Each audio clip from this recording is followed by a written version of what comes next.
Honorables députés, chers collègues, qui sont pour l'adoption de cette résolution? Qui sont contre? Qui s'abstiennent? Au vu du vote, la résolution sur le deuxième recensement de la population et de l'habitat en République démocratique du Congo est adoptée. L'Assemblée nationale de la République démocratique du Congo a tenu ce mardi 24 mars 2026 une séance plénière d'une importance stratégique sous la présidence du speaker de la Chambre basse du Parlement, Aimé Boji Songara. Une séance plénière consacrée essentiellement à l'audition du discours des Dr Diène Keïta, sous-secrétaire générale des Nations Unies et directrice exécutive du Fonds des Nations Unies pour la population. Discours axé sur les enjeux des deuxièmes recensements général de la population et de l'habitat en République démocratique du Congo. Cette séance a été marquée par la présence d'une importante délégation de l'UNFPA. Venus exposer aux élus nationaux les contours, les défis et les opportunités liées à cette opération d'envergure nationale. Celle-ci constitue un levier essentiel pour la planification stratégique et le pilotage de politiques publiques. Dans son allocution, Dr Diène Keïta a réaffirmé l'engagement ferme de son institution à accompagner la RDC dans la mise en œuvre de ce recensement. En tant que législateur, vous disposez d'une autorité sans pareille pour garantir le succès de ce recensement. En garantissant, et je le dis avec tout le respect que je dois aux parlementaires du monde entier, en garantissant un financement durable et prévisible pour sa réalisation, en garantissant la supervision, la responsabilité et la confiance du public dans le processus de recensement, en défendant le recensement à l'échelle nationale et dans vos circonscriptions, afin que chaque citoyen et chaque citoyenne comprennent l'importance d'être recensé.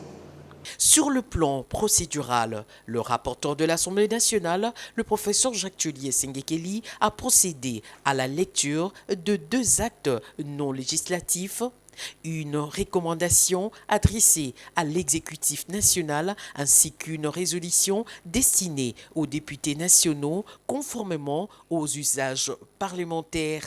Considérant l'urgence et la nécessité d'organiser dans notre pays le deuxième recensement général de la population et de l'habitat, en vue de disposer des données complètes, fiables et actualisées, qui permettront d'élaborer et de mettre en œuvre des politiques publiques basées sur l'évidence démographique, de répartir équitablement les ressources publiques et d'améliorer les conditions de vie de nos citoyens, adopte la recommandation dont la teneur suit. Article 1er. L'Assemblée nationale recommande au gouvernement de la République, premier tiret, de faire du deuxième recensement général de la population et de l'habitat les piliers de son action afin de doter la République d'outils modernes de pilotage du développement et de répondre aux défis majeurs de la gouvernance publique. L'Assemblée nationale exprime son soutien au deuxième recensement général de la population et de l'habitat en sigle RGPH2 en République démocratique du Congo. Au terme de cette audition, il ressort que le deuxième recensement général de la population revêt une importance capitale pour la RDC. Au-delà de la dimension technique, cette opération constitue un outil stratégique d'aide à la décision publique, permettant d'orienter efficacement les politiques nationales de développement. L'UNFPA a également mis en lumière plusieurs axes prioritaires, notamment la valorisation du dividende démographique, la transformation de la jeunesse en moteur de croissance économique et sociale, ainsi que l'amélioration des indicateurs de santé maternelle et infantile.